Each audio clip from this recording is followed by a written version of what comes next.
Donc, je recommence. Donc, j'ai dit que normalement, une prime doit être payée au moment convenu.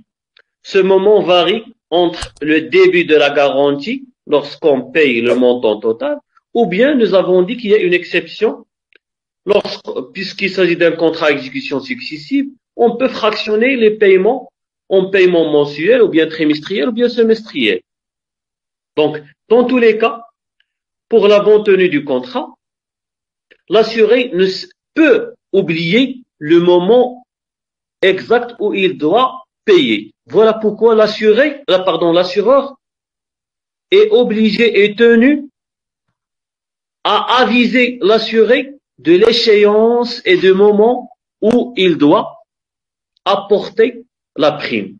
Voilà pourquoi, si on prend l'exemple des contrats d'assurance voiture, chaque fois, à la fin de chaque année, ou bien à la fin du contrat, avant la fin du contrat par 15 jours, une semaine, l'assureur, on reçoit des lettres qui nous arrivent chez nous, à notre adresse, nous invitant à venir renouveler et payer, même si vous avez un contrat qui est souscrit par tacite, qui se renouvelle tacitement.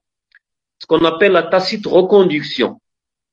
Même s'il est conclu avec tacite reconduction, vous recevez une lettre vous invitant à venir, je dis bien à venir payer. Parce que, comme je viens de le préciser, c'est une dette portable. Par opposition à la dette quérable. Donc, lorsque j'ai dit c'est une dette portable pour l'assuré, pour le souscripteur, ça veut dire cette dette, cette prime doit être payée au bureau de l'assureur ou bien de son mandataire. Ça veut dire au bureau du courtier ou bien au bureau de l'agent général. C'est ce que précise l'article 21. Contrairement aux autres dettes qui sont quérables. Pouvez-vous me donner un exemple d'une dette quérable? Hakim, Mariam, Oussama. Qu'est-ce qu'une dette quérable?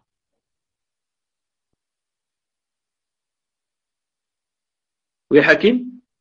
Une dette quérable, c'est celui qui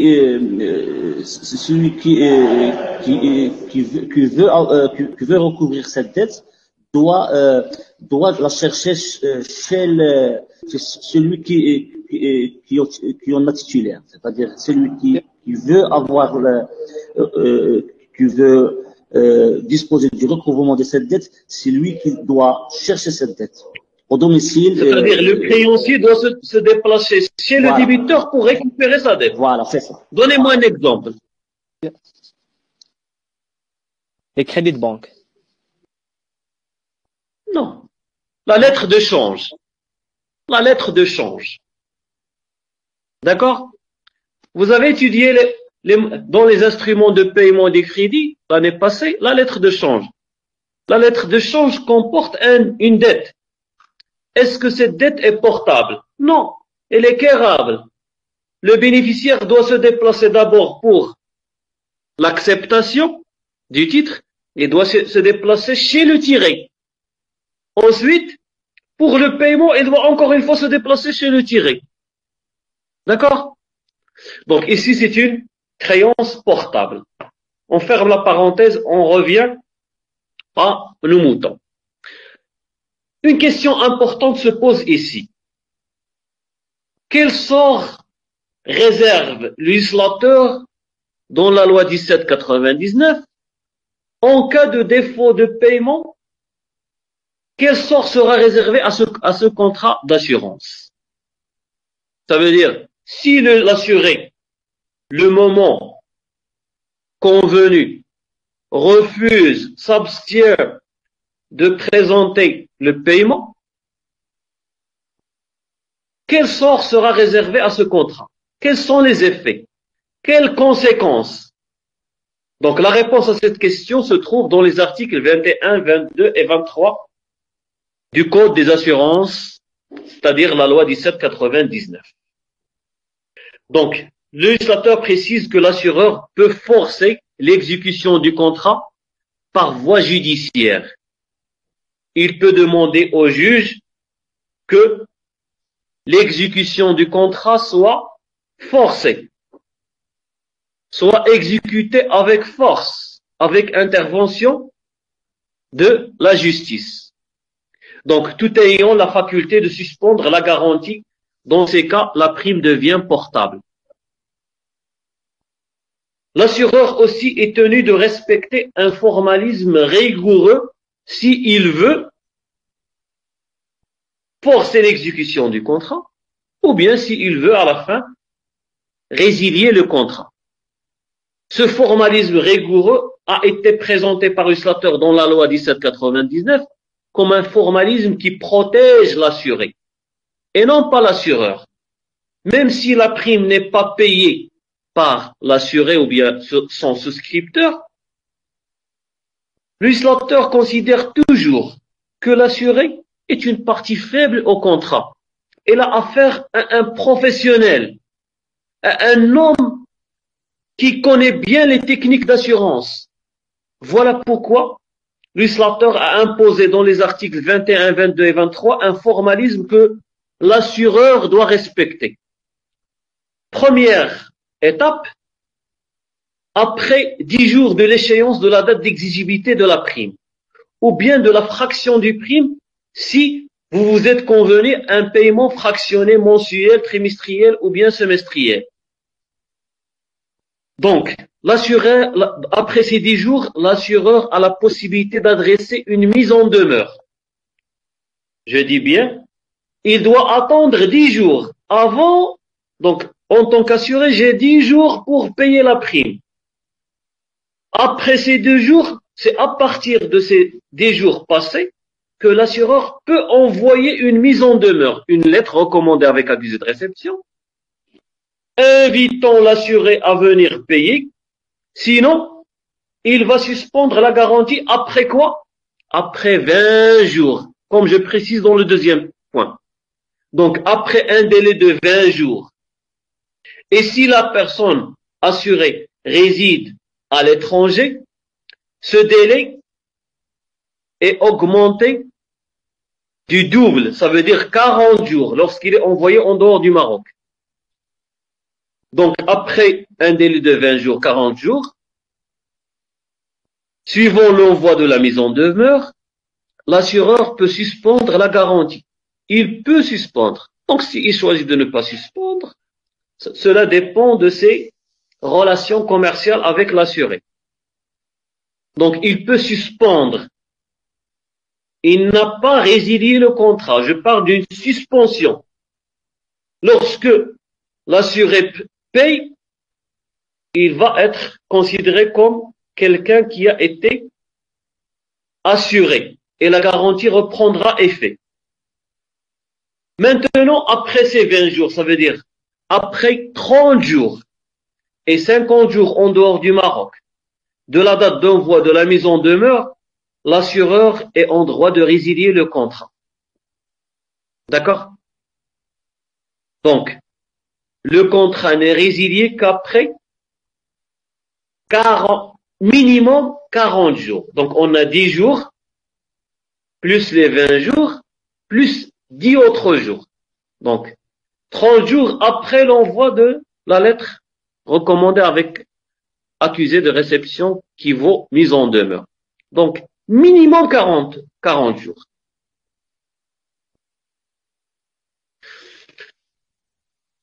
Qu'en est-il maintenant? Vous avez une question, M. Hakim? Oui, c'est-à-dire la résiliation, elle est possible après 10 jours de la suspension de la garantie. Exactement. Exactement. Donc, qu'en est-il maintenant de l'assurance sur la vie? Donc, est-ce que ces mêmes dispositions peuvent être applicables, ça veut dire les solutions présentées par l'article 21, 22 et 23 pour les contrats d'assurance en général sont applicables pour l'assurance sur la vie. Le législateur répond par la négation, par la négative, étant donné qu'il a réservé des dispositions spéciales pour les assurances de personnes et pour l'assurance vie. L'article 85 précise que l'assureur n'a pas d'action pour exiger le paiement des primes. Si une assurance sur la vie, vous n'avez pas la possibilité d'exiger, en recourant à la justice, l'exécution forcée du contrat. Un bridge, c'est bon. D'accord? Donc, l'article 86 précise, lorsqu'une prime ou fraction de prime n'est pas payée dans les 10 jours de son échéance, l'assureur adresse au souscripteur une lettre recommandée avec accusé de réception, l'informant que l'expiration d'un délai de 20 jours a daté de l'envoi de cette lettre, le défaut de paiement de la prime ou fraction de prime échue, ainsi que des primes éventuellement venues à échéance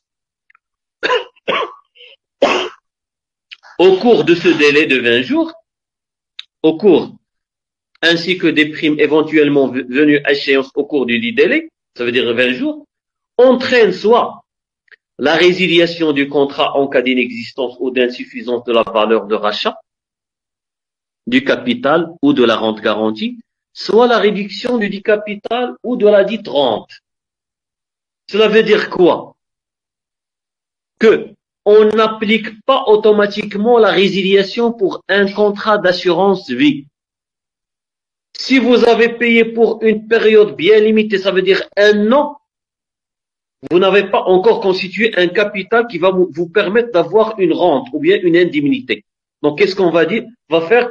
On va résilier le contrat. Mais si vous avez payé pour une longue période, 10 ans, ici, l'assureur, que fait? Il vous propose un rachat du capital de la rente garantie. Ou bien il vous propose ça veut dire quoi, rachat du capital de la rente garantie? Vous avez constitué par exemple, vous avez payé pendant 10 ans 1000 dirhams, vous avez constitué par exemple 10 000 dirhams, je n'ai pas le nombre exact, par exemple 200 000 dirhams, ces 200 000 dirhams seront augmentés des intérêts pour l'ensemble de ces années et vous allez recevoir cette somme puisque vous vous êtes arrêté à payer. Ou bien il va vous proposer une indemnité, une rente correspondant à un montant un peu inférieur à ce que vous devez normalement recevoir si vous avez continué le paiement des prix. Est-ce compris? Donc, puisque vous êtes arrêté de payer, on ne va pas vous donner ce qui a été convenu dans le contrat. Ce que nous avons convenu dans le contrat, c'est par rapport à des paiements réguliers. Si vous vous arrêtez, nous aussi, on a la possibilité de réduire la rente, de réduire le capital que nous allons, ou bien sur lequel on s'est mis d'accord le jour de la conclusion de contrat. Donc, vous avez failli à une obligation, je vais arrêter.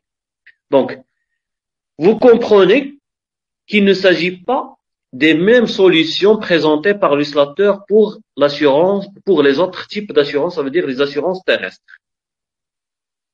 Donc, la lettre recommandée prévue au précédent alinéa rend la prime portable dans tous les cas.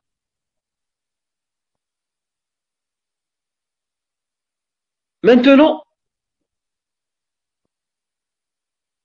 qu'en est-il? Toujours, qu'en est-il de l'assurance vie? L'article 87 précise que dans tous les contrats d'assurance en cas de décès fait pour la durée entière de la vie de l'assuré, sans condition de survie, et dans tous les contrats où les sommes ou rentes assurées sont payables après un certain nombre d'années, le défaut de paiement de prime ne peut avoir pour effet que la réduction du capital ou de la rente garantie. Nonobstant toute convention contraire, pourvu qu'il ait été payé au moins 3 primes annuelles. Donc, le législateur était clair ici. Pour L'assurance vie en cas de décès fait pour la durée entière de la vie de l'assuré sans condition de survie. Il n'y a pas de résiliation du contrat, mais il y a réduction du capital ou bien de la rente garantie à condition que vous avez payé pendant 3 ans. D'accord? 3 ans. 3 primes annuelles. Si vous avez payé pendant 3 ans annuels, cette possibilité offerte à l'assureur de résilier disparaît. Il n'a le droit qu'à réduire le capital garanti ou bien la rente garantie. Est-ce clair? Donc, c'est la solution, étant donné que pour l'assurance vie, ce sont des primes que je suis en train de magasiner, de regrouper dans un fonds déterminé. Donc, ce sont des crédits que j'octroie à l'assureur pour qu'il me rembourse à la fin du contrat avec des intérêts. Donc, il ne peut pas les garder pour lui.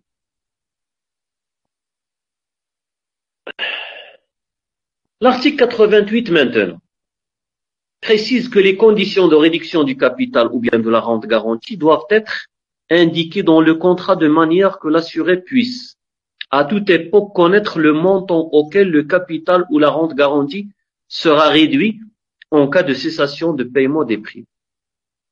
D'accord?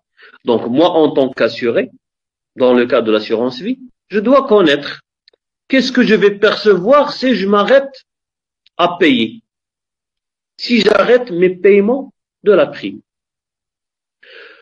Le même article ajoute, le capital ou la rente réduit ne peut être inférieur au montant de l'assurance que l'assureur, obtiendra en appliquant comme prime unique à la souscription d'une assurance de même nature et conformément au tarif d'inventaire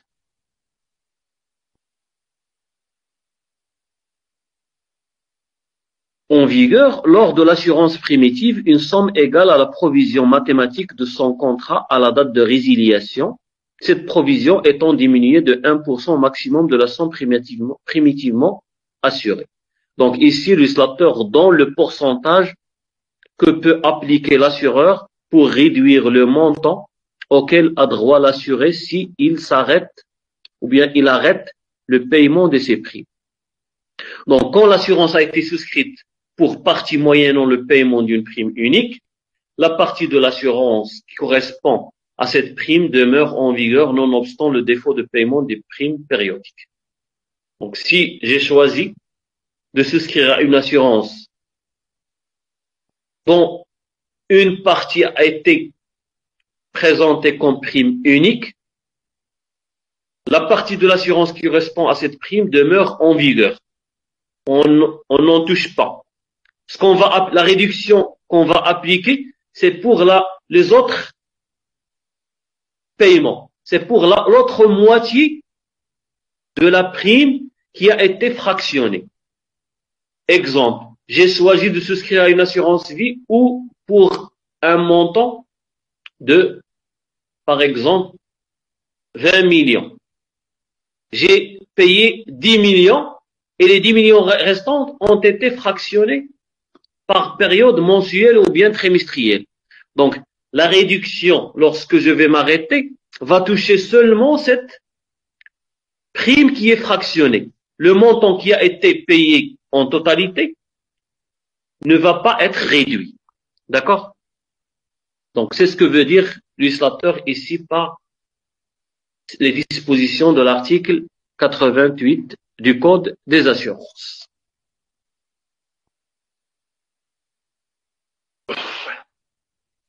Donc, il faut noter enfin que ces délais que présente le législateur sont des délais impératifs. Lorsque je dis impératif, ça veut dire les parties ou bien l'assureur ne peut pas obliger l'assuré à souscrire à un contrat où ces délais sont réduits. Donc, ce sont des délais d'ordre public. Ce sont des délais impératif que les parties auquel les parties ne peuvent déroger par des stipulations contraires dans le contrat d'assurance. Cependant, ils peuvent être allongés. Ça veut dire que ce délai peut être augmenté. Autrement dit, les délais présentés par l'uslateur, ce sont des délais, c'est le minimum que doit respecter l'assureur, et non pas le maximum. Je vous ai dit que il peut envoyer après 10 jours, il peut suspendre après l'envoi de la lettre recommandée, et il peut résilier. D'accord? Donc, si vous voyez que vos relations commerciales sont parfaites et votre assuré passe par des moments difficiles, mais il peut payer par la suite, donc vous pouvez ne pas suspendre ou bien résilier le contrat.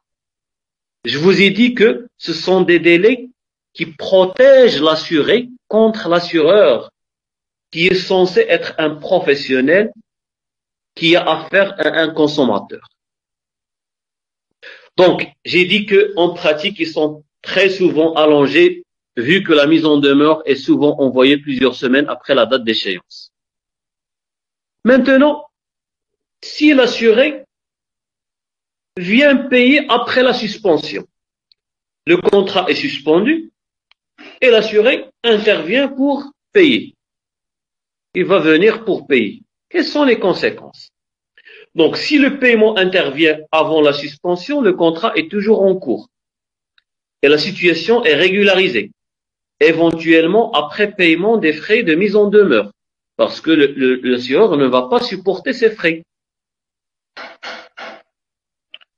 Tout contrat non résilié reprend effet pour l'avenir le lendemain à midi. Donc, si le contrat n'est pas suspendu, on va considérer que toute la période, même pour laquelle l'assuré n'a pas payé, est garantie. S'il a été suspendu, le contrat reprend effet s'il n'a pas encore été résilié, le lendemain à midi, après paiement à l'assureur de la prime arriérée augmentée des frais de poursuite, de mise en demeure, ainsi de suite, et de recouvrement. Maintenant, si le contrat est résilié, passé ces 40 jours que nous avons présentés, et l'assuré ne s'est pas encore manifesté, n'est pas venu pour payer la prime arriérée. Donc, le contrat est résilié. Donc, si le contrat est résilié avant la fin de la période de garantie, l'assureur ne doit plus la garantie et corrélativement, la portion de prime perçue doit être restituée à l'assuré. La prime, ou bien la portion, ça veut dire cette partie de prime perçue doit être restituée à l'assuré. Parce que le contrat est résilié. Même si l'assuré paye, il doit recevoir ce qu'il a payé pour la période, je dis bien pour la période après la résiliation, après l'arrêt. Maintenant, en cas de transmission du contrat suite à une aliénation de la chose assurée ou du décès du souscripteur, l'assurance continue de plein droit au profit de l'acquéreur ou de l'héritier à charge pour celui-ci d'exécuter toutes les obligations dont l'assuré était tenu. Cela veut dire quoi? Moi, je me suis engagé en tant qu'assuré avec un assureur pour une période, pour une année. Après 3 mois, l'assuré a trouvé la mort. Donc, est-ce que le contrat est résilié automatiquement? Non. Donc, mais à condition que les héritiers, ou bien celui qui a acquis la chose, continue à payer les primes correspondant à la garantie présentée. Donc, c'est la solution que présente le législateur comme effet de la suspension ou bien de la résiliation du contrat ou bien après le décès de l'assuré. Donc voilà, cette séance prend fin. Donc, si vous avez des questions, n'hésitez pas à me les poser. Je suis à votre écoute. Sinon, vous pouvez toujours relire le cours et si jamais vous avez constaté qu'il y a des points qui vous paraissent encore ambigus, n'hésitez pas à m'envoyer, à m'écrire des messages écrits et me l'envoyer par mail ou bien par un message sur la partie réservée aux messages écrits et je suis prêt à vous répondre. Donc, avez-vous des réponses sur le tas? Abdullah ou bien Abdeslam? C'est bon? Abdelhadi. Abdelhadi, Abdelhadi. Tout est parfait. Merci. Bien, Hamza, Oussama, Hakim. C'est bon? Monsieur, Shukran, professeur. Merci beaucoup. Merci. monsieur le Donc, PDF, je vous remercie. Oui, Abdelhadi?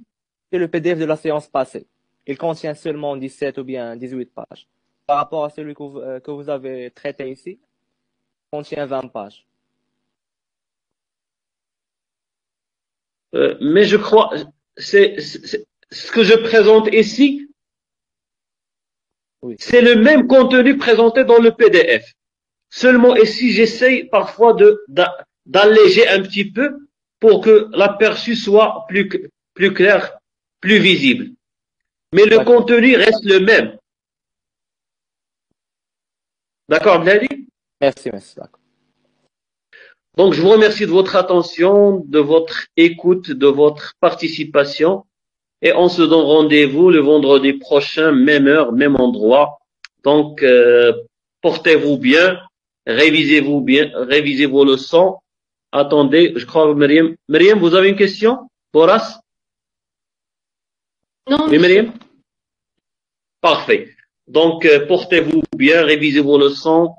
Je crois que peut-être la semaine prochaine ou bien la semaine d'après, on va faire soi-disant un TD, un cas pratique, en se basant sur une jurisprudence déterminée pour varier un petit peu la manière avec laquelle on présente le cours. Donc, merci de votre attention et à très bientôt.